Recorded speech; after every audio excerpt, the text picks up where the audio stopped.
Geo tag address से आपको कुछ आइडिया हो जाएगा।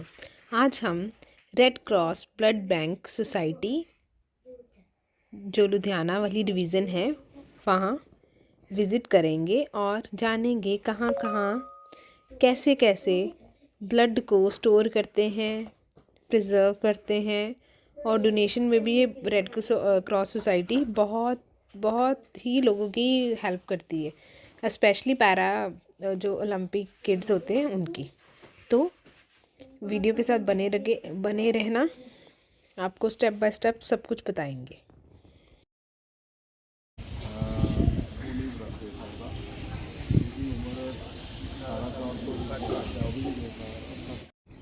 ਉਹਨਾਂ ਨੂੰ ਮਸ਼ੀਨਾਂ ਅਸੀਂ ਉੱਤੇ ਲਾ ਕੇ ਦਿੱਤੀਆਂ ਨੇ, ਬੱਚੇ ਇੱਥੇ ਸਿੱਖ ਰਹੇ ਨੇ।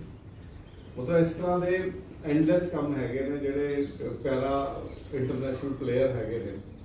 ਇੱਕ ਸਾਡੇ ਕੋਲ ਆਇਆ ਬੱਚਾ ਸ਼ੁਭਮ ਵਦਵਾ, ਇੱਥੇ ਬੱਸ ਸਟੈਂਡ ਦੇ ਕੋਲ ਹੀ ਰਹਿੰਦਾ। ਉਹ ਪੈਰਾ ਟੇਬਲ ਟੈਨਿਸ ਦਾ ਪਲੇਅਰ ਹੈ। ਉਹ ਗਿਵ ਅਪ ਕਰ ਰਿਹਾ ਸੀਗਾ, ਕਹਿੰਦਾ ਜੀ ਮੇਰੇ ਕੋਲ ਪੈਸੇ ਹੀ ਨਹੀਂ, ਕਿਉਂਕਿ ਉਹਨਾਂ ਨੂੰ ਜਿਹੜੇ ਇੰਟਰਨੈਸ਼ਨਲ ਪਲੇਅਰ ਨੇ ਨਾ ਇਹਨਾਂ ਨੂੰ ਅਲੱਗ-ਅਲੱਗ ਕੰਟਰੀਆਂ ਦੇ ਵਿੱਚ ਜਾਣਾ ਪੈਂਦਾ ਮੈਚ ਖੇਡਣ ਲਈ। ਫਿਰ ਇਹਨਾਂ ਦੇ ਪੁਆਇੰट्स ਬਣਦੇ ਨੇ, ਫਿਰ एशियन गेम्स, फिर ओलंपिक्स ਦੇ ਵਿੱਚ ਜਾਂਦੇ ਨੇ। सबसे पहले हमने उसकी लैब को एक्सप्लोर किया, बहुत अच्छा बनाया। जैसे आप देख सकते हो रीजनल ब्लड सेंटर है और यहाँ पे जो ब्लड है सबसे चीप रेट पे मिलता है। मार्केट में अबाउट 4000 3000 रेट है, बट यहाँ पे सिर्फ 5000 में मिलता है। और बहुत हाइजेनिक तरीके से ब्लड को डोनेट करवाते हैं। जैसे ये देखो पूरे मैम पूरा लेक्चर दे रहे हैं। Blood bag it is attached with the needle जिसका बोर साइज ज़्यादा है। इट इज़ नॉट कि वो सैंपल लेने वाली है, हमने 2 to 5 ml हमने विड्रॉ कर लिया, सो इसका बोर साइज ज़्यादा। ये ब्लड डोनेशन के लिए ही ये पर्टिकुलर नीडल इसके लिए बनी है। तो in this blood this is completely sealed, ये sterilized bag. Firstly we will try the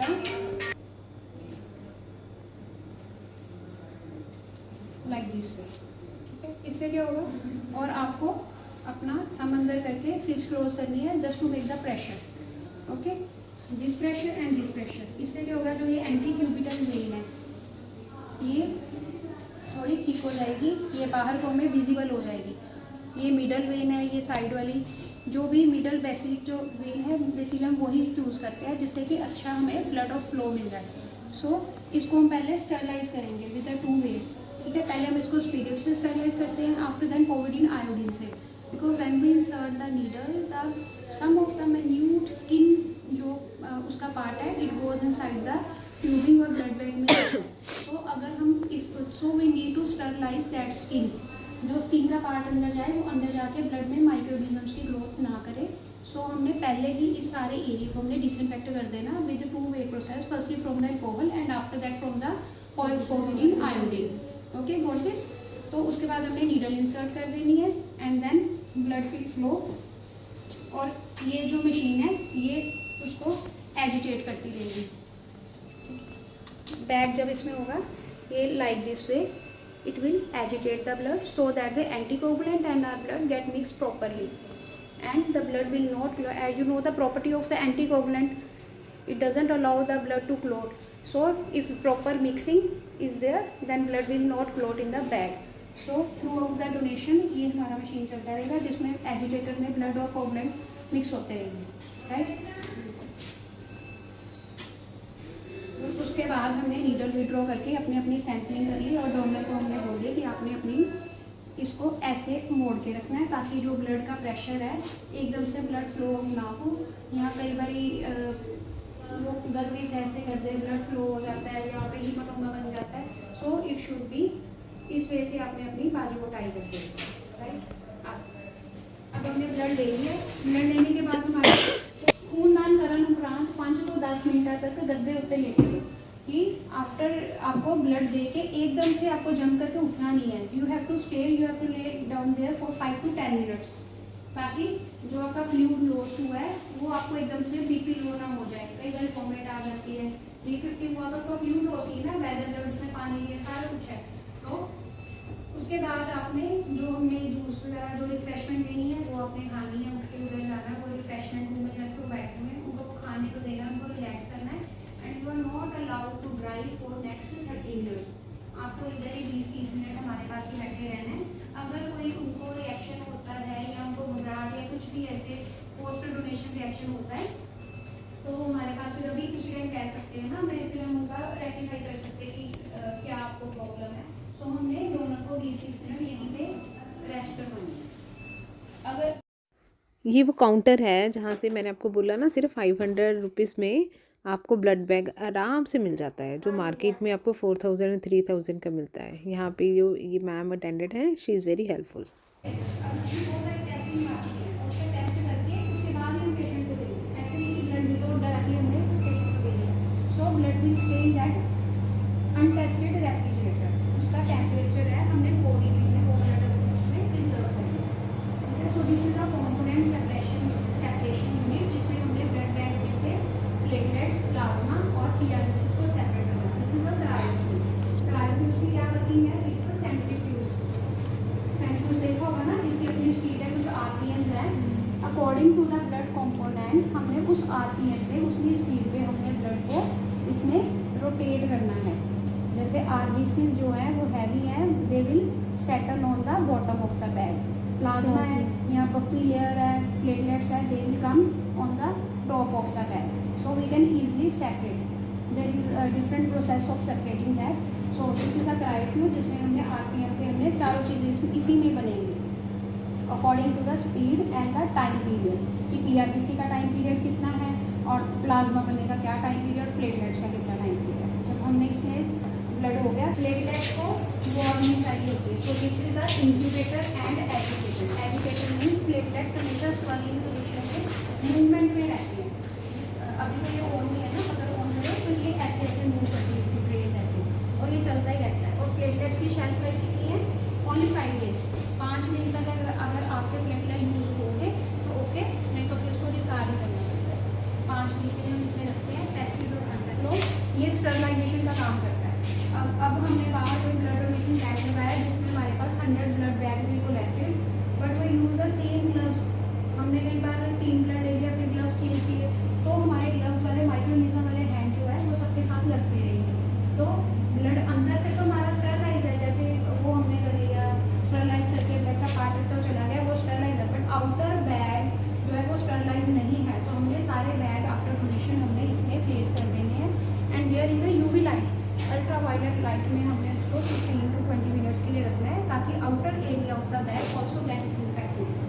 ठीक है, उसके बाद हमने वो सारा प्रोसेस करना है। अब ये हमारे पास डीप रेफ्रिजरेटर्स हैं, this is -80 and 2 are of the -40। -80 क्यों है? ये सारे प्लाज्मा स्टोर करते हैं। This is not for blood, इसमें प्लाज्मा स्टोर करना है। हमने प्लेटलेट्स उधर स्टोर कर लिए, ब्लड हमारा वो दूसरे उधर टेस्टेड कर जाएगा। This is for the plasma storage. ये पहले हमने जब प्लाज्मा बन गया हमारा, उसको 2 घंटे के लिए हमने for 2 hours we keep that bag in the -80 just to preserve their factors. Blood में कोऑगुलेशन फैक्टर्स होते हैं। हीमोफीलिया वाले को क्या देते हैं? Factor 8।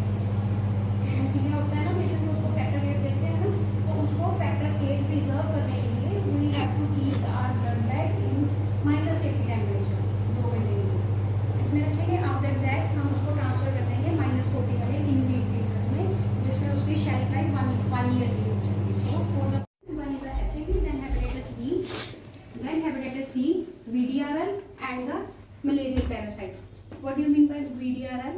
Vandal disease research laboratory, जिसमें हम सिफिलिस डिसीज का टेस्ट करते हैं। Syphilis is also STD, sexually transmitted diseases, which can transfer from one blood to blood वो ट्रांसफर होती है। सो HIV, hepatitis B, hepatitis C, VDRL और malaria, as per the guideline we are testing these 5 diseases. ठीक है, ये ELISA machines हैं, इसमें हम एंटीजन एंटीबॉडी का रिएक्शन करवाएंगे। हमारी बॉडी में क्या है? एंटीबॉडीज है ना। जब एंटीजन कोई फॉरेन पार्टिकल आता है तो वो उसके अगेंस्ट एंटीबॉडीज बनती है। तो ELISA is based on the antibody. जब एंटीजन का अटैक हुआ तो हमारी बॉडी ने क्या प्रोड्यूस करी? एंटीबॉडीज।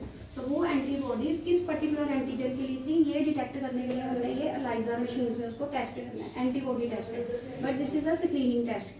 अगर हमें 0.1 रीडिंग पे भी आ जाए कि इस डोनर के ब्लड में HIV हो सकता है, it may be infected from donor. It's just a screening test. We are not completely sure. But even that on 0.1 risk, we simply discard the blood. We don't take any risk. Might be the donor is in the window period, जो 3 months का 2 weeks से 3 months का होता है window period, we can take over it. इसमें उसका donation number है, then उसका ब्लड ग्रुप मार्क है, O positive, RH positive, then date of collection, ये 19 जनवरी को कलेक्ट किया था, और साथ ही हमने उसकी 24 फरवरी 26 हमने उसकी एक्सपायरी डेट दिया था. So this is the tested, we mark the O positive, इसका लोगो लगा. ठीक है, so this is the tested blood bank. But even इसको भी अभी पेशेंट को इशू करने से पहले have gone through some another procedure which is called the cross match. ठीक है, अब अगर हमारे पास कोई ब्लड लेने आता है तो अपने पेशेंट का सैंपल लेके आएगा, 1 EDTA और 1 सीरम सैंपल. वो सैंपल्स वो लेके आएंगे, साथ में हमारा एप्लीकेशन फॉर्म देंगे, और हमें उनको डिमांड है O पॉजिटिव की, तो हम उनके ब्लड सैंपल के साथ हम इस बैग को क्रॉस मैच करेंगे. अगर क्रॉस मैच उसका कंपैटिबल हो गया, only then we can issue that. अगर उसकी कंपैटिबिलिटी नहीं हुई तो हम उसको ब्लड नहीं इशू करेंगे. इसमें हमारी लाइव की टिप्स रखी हुई है. सबका अपना अपना टेम्परेचर है. किड्स को रखने का टेम्परेचर है 2 to 8 डिग्री में हमने रखनी है. ब्लड हमने भी 2 to 6 में रखना है. ऑप्टिमम 4 डिग्री टेम्परेचर है. ये डिस्प्ले होता रहता है, ये ग्राफ लगे हैं कि एक प्रॉपर टेम्परेचर नहीं रखना है. अगर ये हाई टेम्परेचर पे जाता है, जैसे 8-10 पे हो गया, कई बार लाइट चली, तो अलार्म सिस्टम है, ये हमें अलार्म देगा कि इसका टेम्परेचर फॉल्ट डिफॉल्ट हो गया, तो आप इसको करेक्ट करो. ठीक है, तो ये ऑप्टिमम टेम्परेचर पे ही टेस्टेड ब्लड को रखना है. नहीं तो क्या हो जाएगा, उसमें प्रेसिपिटेट्स बन जाएंगे या फिर उसकी हिमोलिसिस हो जाएगी, तो उसको डिस्कार्ड करना पड़ेगा. That is none of useful any patient. तो this is our testing area. इसमें हमारे पास एंटी सीरम है. ठीक है, हमारी बॉडी में एंटीबॉडीज हैं, ये एंटीजन, ये एंटी ए है. अगर ए ब्लड ग्रुप है तो एंटीजन ए के साथ रिएक्ट करेंगे. अगर हमारी बॉडी में एंटीबॉडीज ए की है तो एंटी जो है एंटीजन और एंटीबॉडी का रिएक्शन होगा, तो ए ब्लड ग्रुप का पता चलेगा. ये येलो वाला, ये कलर डिफाइनिंग है, सबके अलग अलग कलर है, सो दैट कि हमें कोई कंफ्यूजन ही ना हो. ए ब्लड ग्रुप के लिए ब्लू उन्होंने यूनिवर्सल सब बनाया हुआ, और ये येलो फॉर द बी, और this is for the RH. RH देखने की वेदर पॉजिटिव है या नेगेटिव है. Some other anti serum there like anti human globulin. ये हमने जब क्रॉस मैच करनी है कि उसकी बॉडी में कुछ एक्स्ट्रा एंटीबॉडीज तो नहीं है, तो इससे हम वो सारा फिर टेस्टिंग प्रोसीजर करते हैं. There are some more anti serum. So all the procedure है डिफाइंड. ब्लड ग्रुपिंग कैसे है, क्रॉस मैच कैसे है. So this is the water bath just for the incubation. एक इंक्यूबेशन अंदर ड्राई, ये वेट इंक्यूबेशन का पार्ट है. ये सेंट्रीफ्यूज है ब्लड में से सीरम प्लाज्मा सेपरेट करने के लिए, एंड माइक्रोस्कोप इज देयर. अगर इसी का यूटिलाइजेशन हाई टेम्परेचर है 141 डिग्री सी, तो इस ऑटोक्लेव मशीन में उसको पहले प्रोसेस करेंगे. इतनी ज़्यादा हीट, स्टीम, और ये वेट स्टरलाइजेशन है, पानी होता है इसके अंदर, वो स्टीम से, प्रेशर से उसमें जो भी माइक्रोनिज्म या कुछ भी है वो सारे इसमें हमने स्टरलाइज करके उसके बाद हमने ब्लड को डिस्कार्ड करना है येलो बैग में. जो वेस्ट जो इकट्ठा करके वो ले जाते हैं. सो this is the autoclave machine. हमारी फंक्शन जो शुरू से डेट की इसी का अटेंड करते हैं. यहाँ पे पेशेंट लेकर अगर नहीं मिला तो इसमें हम उनको डिस्कार्ड. आई होप आपको ये टूर बहुत अच्छा लगा होगा. कमेंट में फीडबैक दें. Thank you.